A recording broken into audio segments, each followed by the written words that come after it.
And we are live. This is John from the Red Dice Diaries, and I'm going to be talking with Rob, the Swamper Davis, about awarding XP in role-play games and that whole sort of end-of-game sequence that occurs at the end of the game. And we're just going to be chatting backwards and forwards about that until, frankly, we think we've exhausted the topic.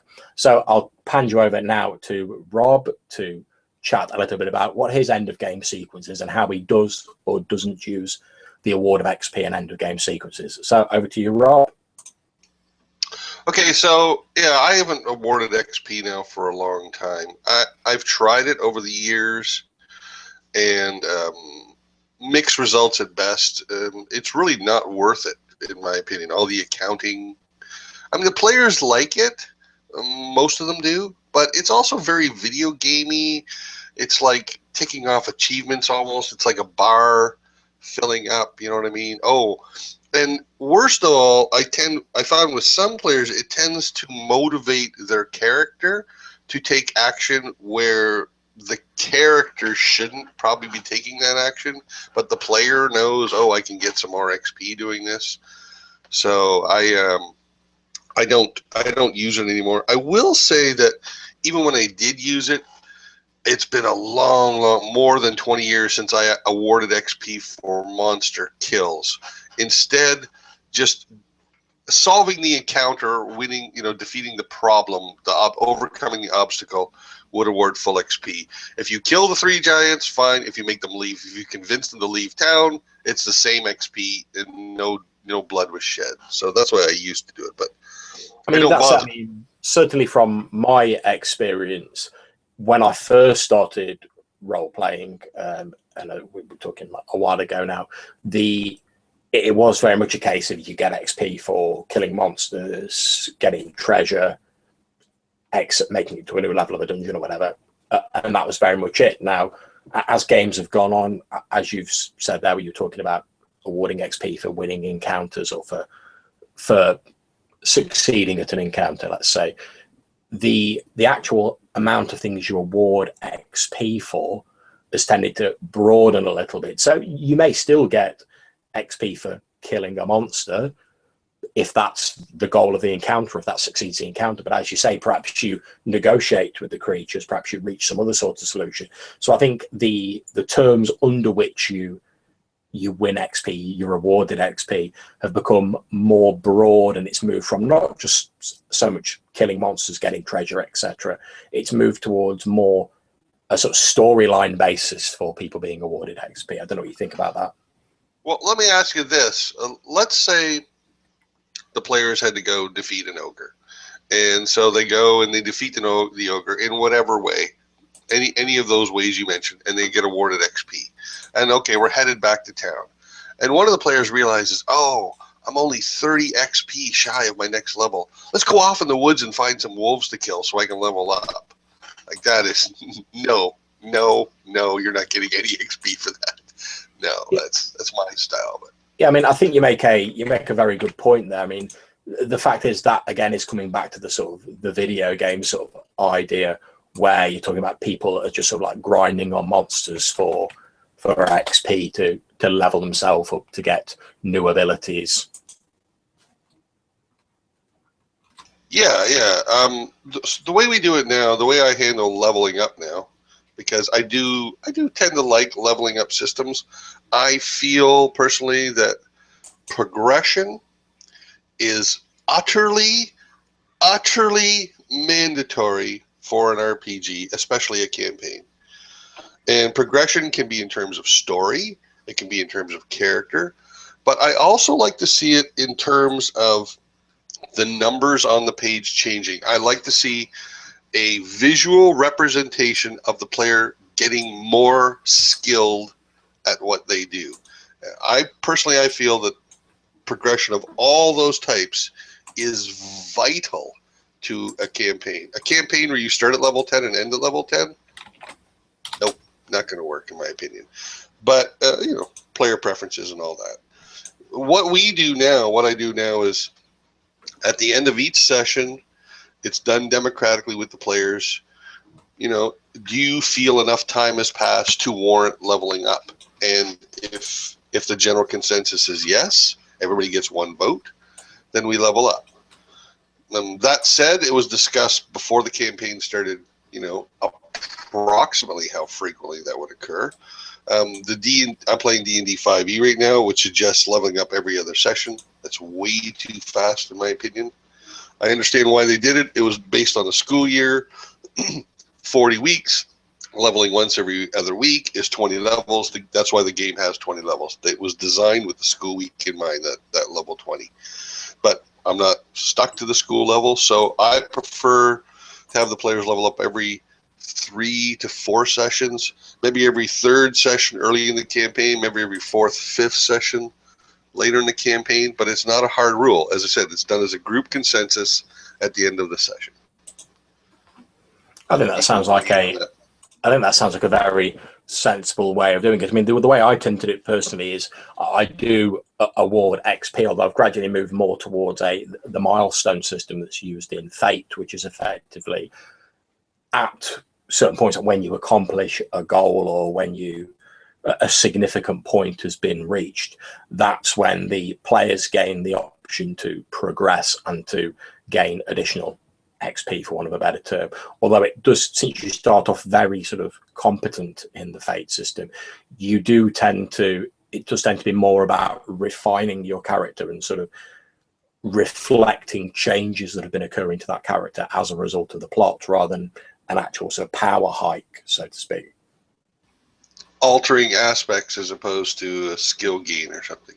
Yeah, I mean, we did come across a bit of an issue recently with the Jadepunk campaign I run, which, as the awards were, because you still do get sort of stat increases at certain levels, as the awards had been given, so according to the book, we'd reached a stage where the players were getting very powerful, and it was almost becoming sort of no real challenge for them. And we ended up having a discussion about this, and we actually ended up sort of regenerating the characters with the same sort of backgrounds and everything along those lines. But we tweaked the advancement system, so they only got the actual stat advances at the sort of highest level of milestone, rather than the default method, which gives them out every like 2 or 3 sessions. Which, if you think of J-Punk effectively being Fate accelerated, where it has like 6 professions, even if you just get a +1 in, say, fighter, that's everything connected with combat that you've just jumped a level in. So it's not like you get a few skill points to spend on like the odd sort of skills here and there in D&D or something similar. It's a massive swathe of stuff that you've just got an awful lot better at. Yeah, we should just explain this in case anyone's not familiar. The D&D system uses simple experience points. You kill a monster of this level, it's worth this many experience points. In some versions of D&D, finding treasure had an experience point value, things like that. And GMs are also free to award an experience number. Okay, for saving the Baron's daughter, you get 500 experience as a group, which you can divide amongst you, or you get 200 experience points each, or however that works out. And then players, it's not class dependent in this version of D&D, I don't believe. I think all classes level at the same rate, but in some versions of D&D, it was very class dependent. So classes, players will have, okay, when you get 2,000 experience, I'm making these numbers up, I don't know memorize. When you get 2,000 experience points, you're level 2. When you get 5,000 experience points, you're level 3, and so on and so forth. But you mentioned levels just now in Fate, and Fate doesn't actually use levels. So maybe you could explain a little bit more technically, at least per raw, how the leveling works in Fate. Yeah, well, basically the way it works in Fate is you have 3 sort of tiers of milestone, and milestones reflect an event occurring within the plot. I've actually got my book here, so I'll see if I can quickly look them up so I can give you the actual terms. Although I fear the lack of a decent index may defeat me. No, there we go. Splendid. Okay, so looking at Fate Accelerated, you've got 3 types of milestones. You've got minor milestones, you have significant milestones, and major milestones. Now, a minor milestone normally occurs at the end of each session of play, And what that allows you to do is it basically allows you to tweak your character sheet a bit. You don't gain a massive power hike or really any sort of power hike. What you gain the ability to do is you gain the ability to switch a couple of your approaches, i.e. your stats around. So let's say you gen your character as a fighter, his fighting skill was his main stat. And then as you've played him, you've really been playing him more as a sort of a slightly sort of intelligence-based character. Just as a random example, you might choose when you get a minor milestone to switch his intelligence and his fighting score around to reflect how you've been playing the character. It also allows you to... And in Fate Accelerated terms, that might be like, I'm going to make my forceful a +1 and my flashy a +2 instead of the way it just was. That's it, exactly. It also allows you to, but if you've got any sort of spare refresh, you've got fate points that are just spare that you can use as fate points, you can spend them to buy extra stunts. So you might say, oh, for the last session I've been training under a martial arts master, I'm going to sacrifice one of my fate points to buy a stunt to reflect the new techniques that I've learned by training under this martial arts master. You can also rename any of your aspects, well, one of your aspects for each milestone that aren't your core concept. So your core character has not changed. But let's say you've got an aspect which is pirate captain, and during the session, your ship gets destroyed by one of the antagonists. You might change that aspect at the end to say, has sworn vengeance on the man who... Yeah, or you might say, I've sworn vengeance on the person who took my ship from me, or something like that. It's the minor milestones are all about sort of tweaking your character's sheet to reflect both the events that have gone on in the session and how you're playing the character. Well, that's consistent with the way you design the character in the first place in Fate. The aspects you start with are supposed to be a reflection of what has happened to you up to that point. So Indeed, just a continuation of that theme. Very much so. We then have significant milestones, and these normally occur at the end of a scenario or round about every sort of 3 or 4 sessions. Now, they give you the benefits of a minor milestone, so you have all that stuff we've just discussed, and it also gives you the benefit of if you've got a severe consequence, you've got an injury, like an actual physical or mental injury, which has been around for at least 2 sessions, you can clear it. So you've healed that damage, you've recovered. Now, in the sort of core rules, the sort of out of the book rules, as it were, you then can also raise the bonus of one of your approaches, say your stats or your skill, if you're using Fate Core, by 1. Now, as we just said, I found this a problem in Jadepunk because certainly in a Fate Accelerated based system, you only have like 6 stats, which is fine. I don't mind that at all. But it does mean that each of them covers a very wide range of things. So whereas in Fate Core, you might say, well, I'm going to put my fight skill up by 1. And that only applies for fighting, so that's fine. If you suddenly say, I'm going to put up my forceful by 1, there's a lot more actions that are covered by that +1 increase. Certainly it can apply to social situations forceful. You know? Indeed, yeah. You could be debating with someone forcefully if you're sort of jabbing your finger at them and you're making your points in a very forceful manner. So it suddenly becomes far more of a jump in Fate Accelerated, I've found. So what we did is we actually moved that +1 increase to the major milestones so that there were less of them occurring. So we found that the characters became too powerful far too rapidly, and it was very difficult to provide any sort of challenge without getting ridiculous in the game. Yeah, another way you could achieve this similar goal would be to have steps. Instead of a full point, you get a quarter of a point or something like that.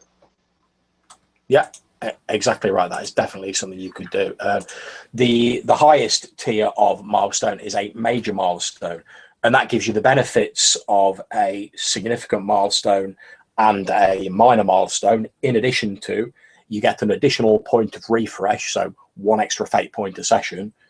And you, at this point, if you wish, because this only happens after something major has happened in a campaign in terms of the plot, you can also choose to rename or rework your main aspect, your high concept, which is like the core of your character. So that could be at the end of a particularly traumatic event, like literally something's happened that has shaken your character's very core or has developed it in some way. And what we did with this is we basically swapped around the point of refresh and the increase to one of your approaches. So we had slightly more refresh occurring, which is fine because that's just extra fate points. That's not a problem. But the stat increases only occurred at this level when we sort of swapped it around. I think that's a great solution. Getting more refresh is a sort of increase in power that kind of makes sense in Fate. You know what I mean? Well, that's it. I mean, all the, from my point of view, all that the fate points do is they give your character an increased amount of versatility. They mean you'll be spending fate points to be good at what your character is good at, which I have no problem. If you've got the high concept pirate captain and you're like, oh, we're about to attack someone on the high seas, I'm spending a fate point to make sure I'm extra good at it. I'm like, that's fine. You're a pirate captain. Grand. No problems with that at all. Whereas if it's just a raw power increase that makes you good at a lot of things, that can potentially have a lot more impact on your campaign. Right. Putting it in D&D terms, if you're a level 1 wizard, I think you get access to 3 level 1 spells. If you're a level 5 wizard, now maybe I get access to 6 level 1 spells. They're still level 1 spells. I'm still doing what I was able to do before, but now I can do it more often. So, yeah. That's it, exactly. Because I mean, when you've got fate points, they still are most of the time going to be funneled through your aspects. So all you're doing is you're effectively putting more of a spotlight on the core concepts behind the character. You're effectively making them stand out more for what they're good at, for what they should be standing out for anyway. Right. Your cat's making me chuckle there. It's digging, digging. Messing around in the background. Normally I don't allow them in this room, but because the wife's away, they're obviously a bit sort of thrown aback by it, so I've got the door open just to let him in and wander about, and he seems to have taken a preference for sleeping in that corner. I like cats. But also, another, tell me if I heard this wrong, but one possible abuse it seems to me you could do is you could really rack up the stunts. Like you could have, if you get a stunt at every minor milestone, you could have 40 or 50 of the things by the end of the campaign. Yeah, you can rack up a ridiculous amount of stunts, but effectively, I mean, obviously, if the GM has any sense, they'll sort of stop too many abuses of that system. But the way I look at it is, if you're giving someone more refresh, and someone's taking more stunts, effectively what they're doing is they're sacrificing the versatility of fate points for being definitively good at a particular thing, which I don't mind, because it's giving you certain bonuses, but I would put restrictions on how many stunts can feasibly add to a single roll. So if you're saying, oh, well, I get +2 from being in combat because I'm a pirate captain. I also get +2 when swinging from the rigging of a ship because of this. I also get +2 because of this. Oh, and I'm firing a musket when I do so I'm taking my musketeer stunt, which gives me another +2. I'd say realistically, you're not going to be able to stack all of those together, because how likely are you to be able to use your superlative skill at firing a musket when you're swinging from the rigging of a ship? Yeah, it's not like you could, super accurately and speedily fire off arrows while you were surfing on a shield. Exactly. That would be ridiculous. Indeed. Where would we ever see such blatant tomfoolery as that? But I agree. I think one of the things about Fate is that you have to have a GM who is willing to apply the rule of common sense a little more. There is a lot more room potentially for sort of abuse of the system, so it does rely a lot more on the GM to put their foot down a bit and say, well, that's not feasible, or that's not happening because of this. Yeah, a long-term campaign in Fate is a risky venture as it is, because I haven't played it nearly as much as you, but one thing I remember about it, one of the very first things I read when I looked at Fate Core, is it tells you create a character who is awesome. Yeah. So there's no zero to hero. There's no farmer to famed warrior savior of the land in Fate.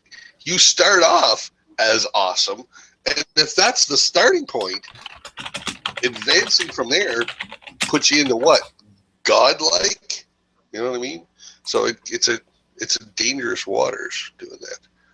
Yeah, it's a difficult thing. I mean, it's one of the things that makes Fate so suitable for one shots, because when you come in a one shot, you want to be, you don't want to think, oh well, if I'm lucky in the last 5 minutes of this one shot, or maybe even then, I'll be playing the character I want to play. Whereas obviously in a campaign, you can say, right, well, yeah, part of the thrill and the enjoyment is building up to playing that final character, and then saying, right, I've worked and I've survived up until this point, and now I reap the rewards by playing a slightly more fully developed character. And it, just use the example of the sort of the wizard who's an apprentice farmer, and then he rises up to become an apprentice wizard, and he becomes like a powerful mage. You've got that progression, and that's great and very entertaining, and it's a huge part of the campaign game. Whereas I think for Fate, because part of the reason it's so suitable for one-shots is you do say, right, okay, I want to play a powerful wizard, and boom, you come in playing that powerful wizard, which has advantages and disadvantages. Like I say, great for one-shots, great if you want to come in playing a type of character straight away, but you may, and I agree with you don't get that sort of zero to hero progression.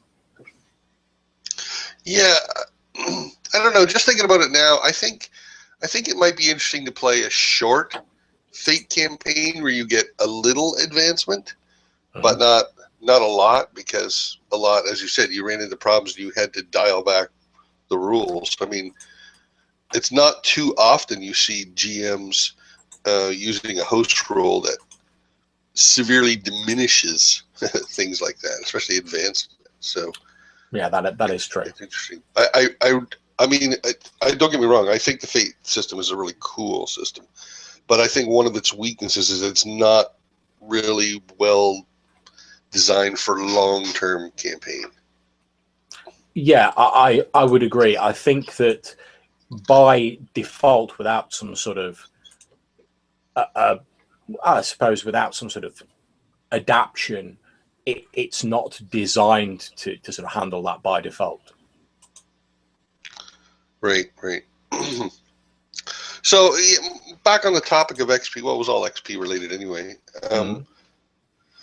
Yeah, I think GMs have to be careful that your players don't get motivated in that mindset. They don't. What's it comes down to, what is important is the character, every character should act motivated for reasons that would motivate the character, not the player. Your character has no concept of levels or experience points or things like that. So there is no good reason that he's going to seek out, grinding XP. There's no reason for him to say, oh, let's just stop by and see if I can find a quick cave bear to get me over that hump and level up. It doesn't make sense. So don't sacrifice your character's integrity to do something that he wouldn't know he gains benefit from just because you, the player, know it. Yeah, I very much agree with that.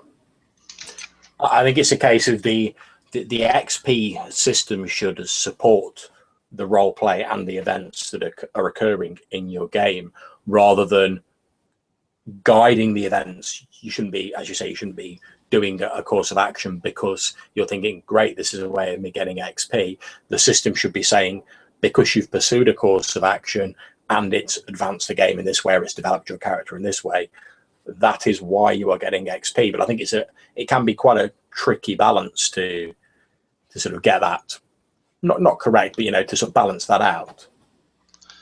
Yeah, I don't want to get off topic here, but it speaks to a broader picture. Everything your character does, more or less, should be guided from the sense of, this is what my character would do, and not from the sense of, this is what I would do, or this is what I know to be best for him. If he doesn't know that, he shouldn't be acting upon that.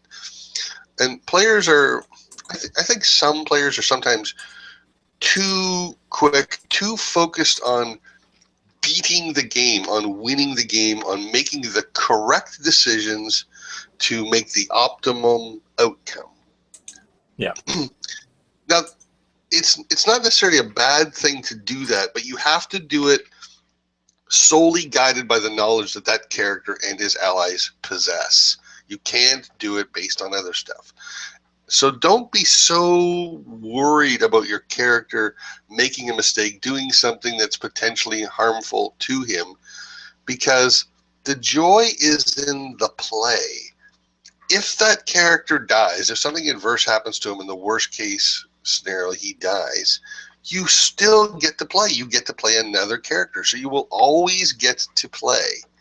So you, as a player, are essentially immortal in the game. So there is no reason to, there's no valid reason to make decisions based on what you know to be best for the character instead of what he knows to be best for himself.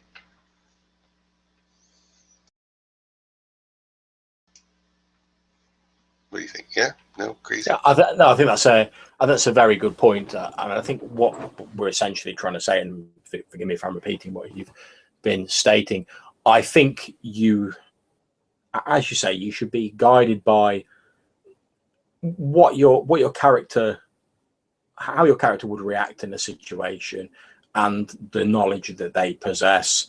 Obviously, whilst I don't want to get into the whole discussion of sort of metagaming, because obviously that's been done a lot, and it's not the main point of this. The XP system is an out of game construct. It's part of the rules system. It's there designed to have a structured way of representing character growth on a character sheet.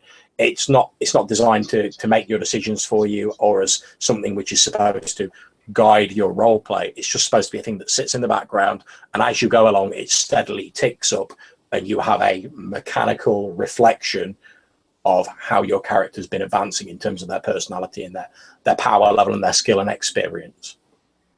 Yes, all the numbers on your sheet are a reflection of what you are, and not a guide or an arrow as to how you should be. They're a reflection of what you already are. And they are, in many ways, the least important ones, the ones that have the numbers. The important ones are the ones that define the character, define the person, define the personality. The numbers are just there to facilitate success or failure at certain actions. Yeah, exactly. 99% of the time, you're not rolling dice. So what's more important, you know? That's it. I mean, we appreciate the fact that the actual RPGs we play is a game. So we have a rule system in place, however detailed or however less detailed that may be. We have it in place as a sort of impartial arbiter of when things occur. So, for instance, just to use a standard sort of D&D example, if you've got a weapon that does D6 hit points of damage, that every time you swing that weapon and you successfully hit an enemy, it is going to, as a player, it's going to take D6 points of damage, and it provides a certain consistency. However, as a player character, you have no idea that it's causing that much damage, or that the dice are being rolled and the system is causing that. All you know is that if you're being attacked by something and you're trying to swing this sword to fend it off, sometimes you might get lucky and do it more damage. Maybe you score a particularly deep wound. Occasionally you'll catch them with a glancing hit. Your blow might ricochet off their armor, whatever. You don't see your character doesn't see the system, or shouldn't see the system. It's just there as a sort of necessary evil, really, to provide some consistency. Yes, yeah, it's consistency. The dice are there to determine, as I said, the success or failure of the actions, some of the actions you choose to take. It's a way of doing mechanical resolution, and it's a game. We like that. We like that random, let fate have a hand sort of motion. Yeah, I mean, that's it precisely. I mean, if you have a game with no dice or no random determination, I mean, you can use cards, you can use whatever takes your fancy to add a random element. I've always maintained that the benefit of the random element is, in real life, if I step out of the doorway of my house and I cross the road to walk across the street, I don't know with any certainty what's going to happen. 9 times out of 10, I'll walk across the road, get to the other side, everything is absolutely fine. I'll continue on my day. However, if a car comes speeding down the street and runs into me, just to give a slightly sort of macabre or dark example, then I wouldn't be aware of that before it happens. But it's effectively random. So there are people who suffer tremendous accidents and incidents and walk away unscathed, whereas there are other people who suffer what may be minor accidents and they suffer a great deal of hurt from that. So in real life, there is a random element to all of our actions. We can predict that. I mean, if you look like the weather forecast on the news, they can predict with a certain degree of certainty what is likely to occur. However, there's always that slight random chance that things won't go as predicted and something unexpected will happen. So if we port that back into role-play games, if we have a brawny sort of like high-strength fighter, we can say that if he comes up against a foe who's weaker than him, then most of the time he's probably going to come out on top. He's going to strike them mightily and deliver a vicious blow to them. Of course he is. However, there's always that time where maybe they're caught unawares, or maybe the enemy ducks at just the right time and avoids the blow of the sword. And the system just helps us to represent that random element, because without it, everything would have to be determined deliberately by presumably the GM. Or the players as a group. Or the players, yeah, to your car example there, getting hit by a car, that could be like a dexterity make a dexterity saving throw, right? There's a car is speeding towards you, make a dexterity. If you do well, then you jumped out of the way, and if you don't do well, you didn't jump out of the way in time. So, like you say, that random element certainly exists in real life, and it gives us a way. The dice help give us a way of determining the results. I mean, it's potentially not the only way of doing it, but it's a simple and fairly sort of easy way to represent that. Yeah, when we roll the dice, GM and player alike agree to let random fate and maybe a few modifiers determine the success or failure or degrees thereof of an outcome. Right? I mean, that's why we roll dice. I like it, and like you say, with if you had a diceless, a randomless game, for lack of a better term, I'm not knocking those games. If you like games like Fiasco and stuff, I'm not knocking it. It's not for me. If I were to do that, I would rather just take the game part out. It's not a game then. It's just improvised acting, which is fine. I have no problems with that, or storytelling. But anyway, if you have a diceless game, it's effectively like a Ouija board. You know what I mean? It's like what happens is whatever we want to happen. And I don't care for that style of play because that's not life. We don't have complete control over what happens to us. We're not in control of all the factors of our lives. Yeah, I mean, I don't so much mind it for that reason, but one of the things I find as a GM, let's say we are running a game where the GM arbitrates everything and there's no dice rolling of any sort. If I'm playing in a game like that, as a GM, I personally, and this is just my opinion, I personally find it less interesting for me as a GM because there's not going to be any unexpected events occur. There's not going to be anything that takes me by surprise. I mean, the players may still do things which sort of go off the reservation, and which I always love those moments myself because I find them very interesting. But you also get a lot of interesting moments when something random happens, like say the muscular fighter fumbles his roll and drops his sword in the middle of the combat and then reaches down for like a bar stool or something, and he uses that. And straight away, as a GM, for me, as I'm running the game, the scenes become more interesting and more spontaneous by that occurring.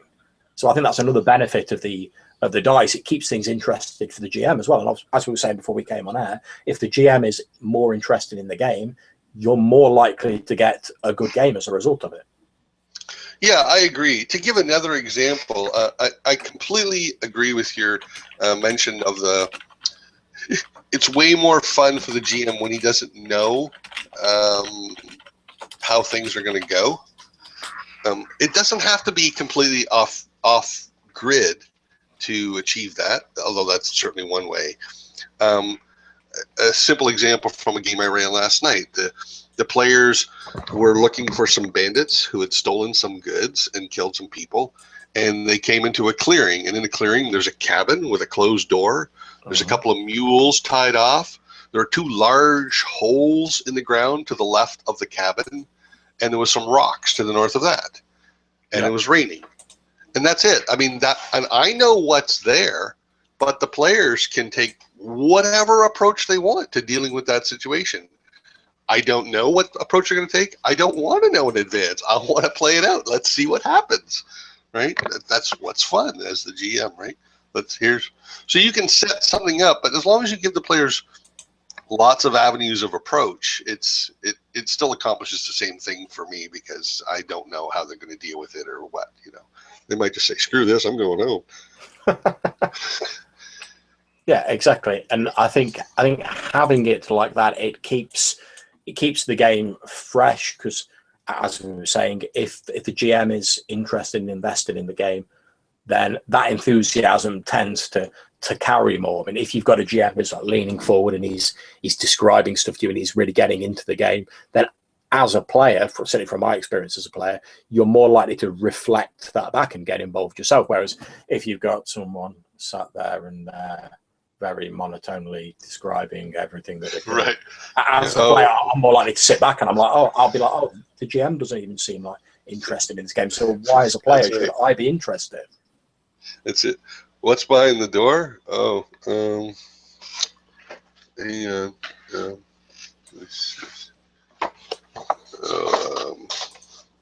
it's a bathroom.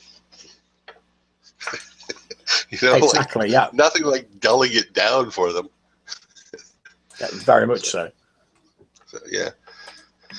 I like GMs that really. Like you say, I think of it like a conductor. Okay, I've played in bands, in concert bands, and if the conductor is up there and he's just like bored, like he's just as opposed to he's doing these grand gestures, it definitely has an effect on the performance. It really does, and motivating those.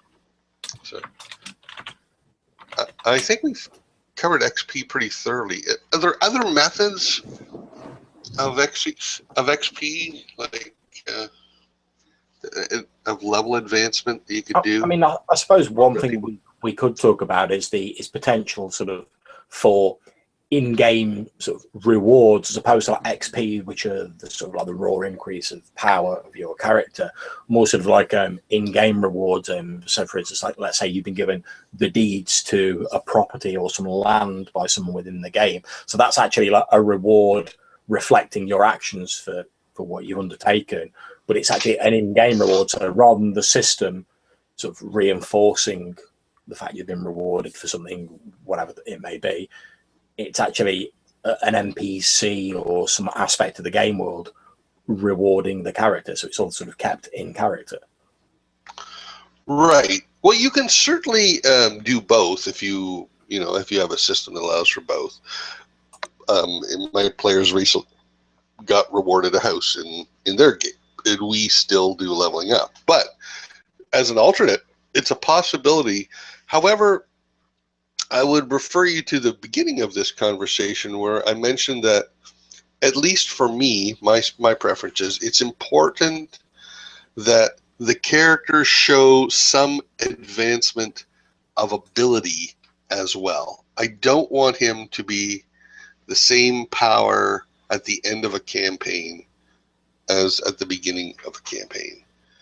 I'd like some reflection in growth of power. So it can still be accomplished, but what you have to do is you give them things like a magic weapon or something, on that equivalent as a reward in game, and that's their way of leveling up and getting that power. Yeah, I mean that's certainly something I've noticed since we've revamped the characters in my Jade Punk campaign, because they tend to be getting more refresh now. There's more likelihood that they'll spend it on stunts or assets, as they're called in Jade Punk, and that can reflect like items that you've found that have become important to your character. So, for instance, if you found a Jade tech weapon, let's say a red Jade firearm, if you've just discovered it, by itself, you pick up a Red Jade firearm. That just means that you've got a rationale for making ranged attacks. That's all it does. However, if you choose to buy it as an asset with your refresh, you're saying that the possession of that Red Jade firearm is now become an important part of your character, and you can actually sort of add additional little tweaks and abilities onto it. So you could say, well, as I've grown to use this Red Jade firearm, I've become more proficient with it. I'm now doing slightly increased damage or whatever with it because I've become more proficient at using it. I've added a scope, so it's more accurate. That's it, exactly. And it just means that there's a way of using the system to reinforce this idea that things you've acquired during the game or things that have gone on in the game are sort of reflected on your character sheet. And as I say, Fate's advancement system is more about taking an existing character and altering it to take into account events and things that have occurred and adapting that character or tweaking it to reflect the way you're playing it, than it is about that sort of escalation of ability, which I think, again, has its good sides and its bad sides. Great, because it means you get to start off playing the character you want, and then you tweak it to reflect the game as it goes along, so reflecting the changes that have occurred in game. Bad, because by default you don't have this zero to hero progression, which can be a very rewarding part of particularly a campaign game. Yeah, it's all give and take. It's all dials. You're adjusting more of this, less of this. That's it. I think the ideal sort of point would be a balance between the two. I mean, I'm not saying that any system's got XP perfect, but in an ideal world, you'd have a system which allowed you to do that advancement from your sort of farmhand up to powerful mage or whatever, and also allowed you to sort of reflect what's actually going on in the game world. And I think, to be honest, if you dialed down, and there's a big section in Fate that talks about tweaking the dials and what effect it'll have on your game. The Fate Toolkit talks about it a lot. I think if you wanted to have a sort of zero to hero progression, you could do that within the system, but obviously that'd involve you sort of tweaking things. But I don't think out of the box it's really sort of designed to do that. But there's nothing to say you can't tweak it to do that, in the same way there's nothing to say you couldn't run a D&D game and start off with very competent characters if that's what you wanted to do. Sure. Yeah, a lot of people start off at level 3, I know, when they play 5e. I'll tell you one more thing on XP I remember. This was, in my opinion, this was the best XP system I've ever seen. Okay. And it was from a very, very old video game. This game had graphics that were only a little bit better than Pong. Okay. And it was a RPG fantasy. It was called Wizard's Crown. Okay. And the way it worked was this: when you would go out and kill things, it was all killing for XP basically. So I mean, that part wasn't great, but you would earn experience points. You'd go back to town and you could spend your experience points. And the game had, I'm going to say, I don't remember the exact number, but I'm going to say it had about 75 skills. Skills: running, climbing, swimming, swords, maces, bows, crossbows, storm magic, fire magic, on and on and on and on and on. From powerful ones to mundane ones like swimming or climbing, which you didn't need in places. And then, so what you do is you'd spend your experience points on the skills as you chose to, and the skills would have a cost that would be different from skill to skill based on how good the skill was. So a skill like, say, running, maybe it's 1 for 1. You spend an experience point, you gain a point of running skill. You spend another experience point, you gain a point of running skill. However, maybe when you got to 10, now it's 2 experience points for 1 in running. And when you get to 20, it's 3 experience points for 1 in running. And other skills, they might start off at 5 for 1 if they're powerful, like fire magic. So you could ultimately develop any kind of character you wanted, but you had to make choices because, I mean, there was no way you could max out all your skills. The skills maxed out at 255. And you started at 1. So it gave a lot of flexibility and creativity to how you wanted to you could sacrifice everything, be really good at one thing and be real shit at other things. And there's some stats like health, that you really wanted to put points into. So it was a cool system. Yeah, I think I know there are role-play systems where the cost, for want of a better term, of different skills, different character aspects that you can buy with your XP differs depending on the usefulness of them within the game setting and based on the tone of the game. And I think that is definitely one way to go. I mean, I don't think we tend to see it in games like D&D, Fate, etc., because as they are sort of out of the box when you sort of pick up the book after you purchased it, they tend to be on the sort of the most general settings. And I've been reading a few sort of, I suppose, sort of like OSR products, you'd call them, recently. And one of the things they always seem to hammer home, which I'm a big fan of, is that most of them make no claim to provide a rule to cover every eventuality. And they straight out say that, I've been reading Swords and Wizardry recently, which definitely says in it, there's not a rule for every eventuality, but that's because there shouldn't be a rule for every eventuality. You will have to interpret what's going on. And I think that's something you have to do with any sort of game system. If you want to tweak a game system to reflect a specific mood, one way of doing that would be to tweak what people receive XP for, or how much XP is rewarded, or what skills cost a certain amount of XP to buy to reflect what is useful in your particular game and for the atmosphere of the game you're putting across. So if it's all very fighty based in your game, then obviously there is a higher importance on the combat scores. They might cost a little bit more to buy for XP. So people who do want to go down a less combative route might have more skills to sort of compensate for the fact that they're less useful within this theoretical game. But I think most games out of the box tend to have the settings sort of set to the middle to appeal to as wide an audience as possible. So I think anything along those lines is something the GM's really going to have to address in their particular game. Yeah. You want to discuss your preference with the players, and starting in the middle makes sense, right? You start at the normal setting, the average setting, and let players, tweak it to their preference. That's it. I mean, even in games like D&D, where, like, as you say, there is this progression where you start off at level 1 and you're very low powered and you build yourself up. I've noticed a few posts about running like level 0 games for D&D, where people literally are sort of playing like peasants on the street and whatever. And that's not really something that, to the best of my knowledge, is covered by the books when you get to them. But that's people saying, right, we want to play an even more sort of exaggerated version of this 0 to hero, where you're literally starting at a lower level than most player characters would. You're literally starting as a commoner on the streets. You're not a warrior or a wizard or whatever. So, and I know there's been Dungeon World, which you start off fairly competent. I know there's a few supplements that have come out which deal with starting at a much lower level. So I think that's definitely something that I think it's fairly easy with any game you pick up to dial back the power level. And obviously there's considerations you have to make, which we won't get into here because it's very off topic. But I certainly think any game can be dialed back to make that hero's journey more a part of the campaign, if that's what you want to do. Yeah, the one consideration I will mention is that if you choose to do this, keep in mind your players are going to be very fragile. So, put in appropriate challenges. For me, I didn't do it in my current campaign, but I can certainly see the appeal of level 0.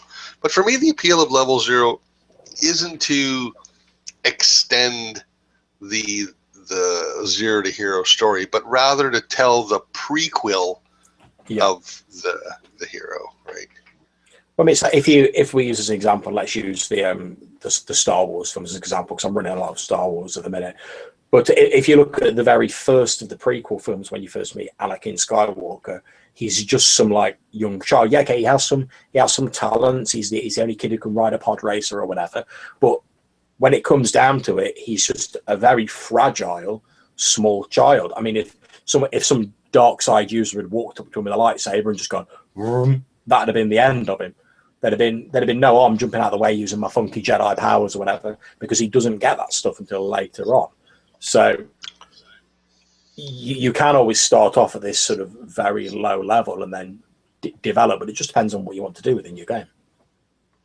Yeah, well, probably a simpler and more common example of that would be like many superhero stories. Steve Rogers before he got injected with the soldier serums. Peter Parker before he was bitten by the spider. So look at the movie Batman Begins, right? There was certainly the first hour of that movie was Batman level 0. Right? That's it. I mean, if you think about it, there's probably a reason why so many these origin stories of superheroes, to use your example, have been told so many times. I mean, there must be countless comics out there that tell like Batman's origin story. There's numerous films that deal with different superhero teams and their origin stories and whatever. So I think these origin stories do have a lot of power. And normally in a superhero film, you see the origin, and then by the sort of end quarter maybe of the film, they're the hero, and they face whatever threat it is, and they inevitably overcome it. But it provides a nice contrast when you see them at the end and they're standing there in their full glory, sort of fighting for truth, justice, in the non-copyrightable way, that because you've seen them as just like a sort of fragile teenager or whatever, you have that contrast there, and you've also seen them as they become this hero. And I think there is a lot of power to that. That's why it's such a popular story. I mean, ignoring sort of modern storytelling, if we look back at sort of ancient mythology, how many of the stories start off with someone going on often a literal journey of discovery and becoming something greater by the end of it? Yes. Yeah, you've touched on a number of themes there. The most common popular story in all of moviedom is a person who thought they were just an ordinary person and turned out to be they were something amazing. You can find countless examples of this: Wanted, The Matrix, so on and so forth. And then with, like you say, the progression you see, look at the second Batman movie, The Dark Knight. By the end of Batman Begins, he had defeated Ra's al Ghul and he had fought Scarecrow and stuff like that. But at the beginning of Batman Begins, I think it's the opening scene, he's basically takes out Scarecrow. So now you're talking, oh, he's a level 5 Batman now. He knows what he's doing. He's good with this stuff now. So again, that you get that progression that people That's like. it. I mean, I was just going to say one more thing. The appeal of superheroes that you mentioned, I think one of the reasons they're such an appeal is that it offers us something that none of us will ever really have in our lives, is a power that suddenly lets us take control. It suddenly lets us be in control of ourselves, of our own life. Gives us the ability, and Superman, and to a lesser extent Batman, gives us the ability to change things, to alter things the way we wish they could be, right? So yeah, I mean, I do agree with that, and I think as well there's a large part of role playing where it's that whole question, what if, or what would this be like? Because most of us are, let's say you're playing like a chaotic evil character or something, and you've murdered someone. Most of us have no desire to do that in real life. We're not going to know what that's like, but the mere idea of sort of thinking about it and seeing the sort of consequences of it's an interesting thing. And obviously, I'm not sort of supporting any sort of horrendous consequences that chaotic evil characters may have perpetrated, but it's that what if, trying to put yourself in the mindset of your character and going through experiences that you may never have in real life, whatever they may be, and trying to put yourself in, well, how would I and how would the character, which are obviously two separate things, but how would they respond to being in that situation? I think there is a large degree of ourselves in any character we play. Of course there is. Yeah, yeah, that's certainly true. You're basically discussing the appeals of role playing. Yes. But you don't have to go the evil route. I mean, it's just as fun and perhaps more enjoyable to imagine slaying a dragon and saving a town being an evil guy who murders some king. Well, that's, I mean, just to give an example, I'm playing in Jenny's Warhammer game that she's running at the minute, and it's in the Warhammer world, and I'm playing a young Bretonian knight who has travelled to the Empire to investigate this alleged scion of Sigma, this god in human form who has appeared and has started gathering a cult around him. Now, the character I'm playing has been raised as part of the nobility, has a fervent belief in the Lady of the Lake, who is like their deity, and upholds the sort of knightly virtues of Bretonia. Now, I like to think of myself as a fairly good, or at least reasonable person in real life, but I've not been raised to follow any knightly virtues. I muddle through the best I can like anybody else. But it's interesting, and I'm not a person of massively strong faith, but it's of interest to me to say, to try and put myself in the mind space of someone who does live their life day by these knightly virtues, someone who draws a great deal of strength from this inner core of faith that they've got. So it's interesting because, like I say, it's not something I'm ever likely to experience myself, but by trying to role play that character, it gets me to look at things and maybe consider them from a slightly different viewpoint than I might otherwise. Yes, now you've really touched on what drives me in RPGs. It's not the experiences that my character might have, the conquests or the failures or whatever. That's going to happen anyway as just a result of playing a story, an adventure. For me, the real pull is getting to play a character, looking at something from another person's point of view, acting in a way that's not me, right? Trying to see, like you say, and learning on that. When you write more, you learn to write better villains. And what I mean is, you don't write evil characters. You write characters that are motivated by goals that most of us don't have, and probably have a different skew, a different slant on morals than the rest of us have. Look at the Empire in Star Wars, right? They wanted to bring order to the galaxy. It's chaos. It's crazy what's going on. These people are running rampant. This thing's going to all fall apart. We need to rein this in. We need to bring order. They weren't evil. Let's kill people. Let's blow up planets. It's like, we need to make these people listen. They're not fucking listening, and they're still acting chaotically, so yeah, it's exploring those points of view, those different ways of looking at things that I find really, really appealing. Yeah, and I mean, obviously we've wandered a bit off topic, but that's absolutely fine. I think one of the things that I always try and get across when anyone's asked me about villains or how to play villains in RPGs is that no one wakes up one morning and thinks, I'm a villain. Time to do some evil. Yeah, exactly. No one like twirls the mustache and thinks, right, today I'm going to be evil. They have their own motivations and their own rationales for doing whatever it is they're doing. It's normally because those rationales conflict with society, or they harm society in some way, that the label of villain is then applied to them. Right. Yeah. No one does evil unknowingly. You know what I'm saying?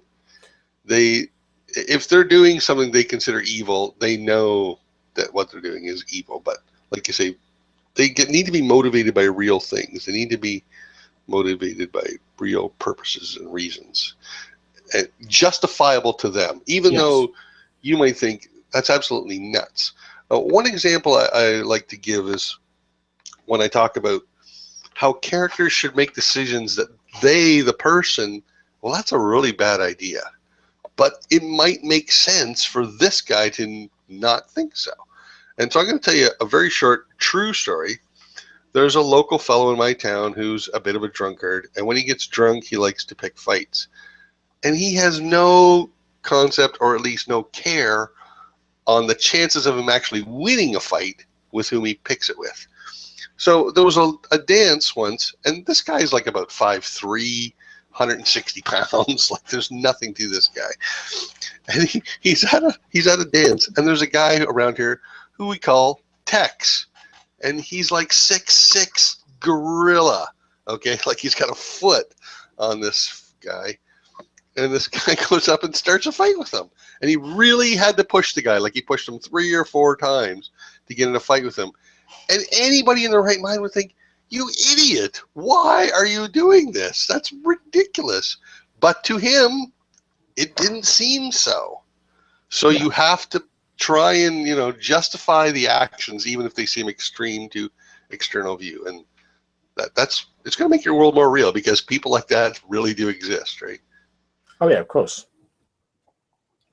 So I think we've probably about covered XP and advancement, unless there's anything else you want to say on the subject. I'm just going to say this. If anyone's watching, I'd be interested in hearing your opinions. Do you use XP or not? If not, how do you choose to do advancement, if at all? And if you do use XP, how do you use it? You know, what problems have you seen using it? Have you seen this video game itis come into play? I'd like to hear other people's thoughts.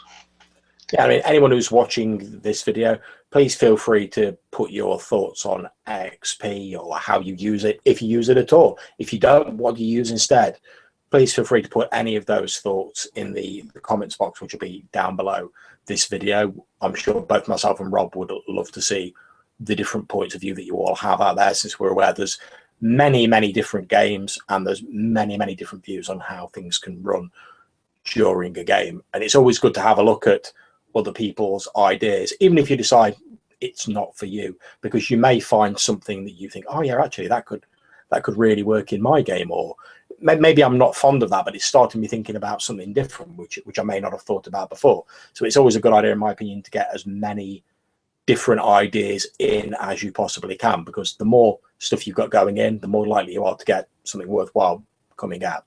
So please leave any comments on XP down below in the comments section of this video. And if you have nothing else left you wish to say, Rob, I will sign off this broadcast, and we will hopefully all see you at the gaming table soon. Take care.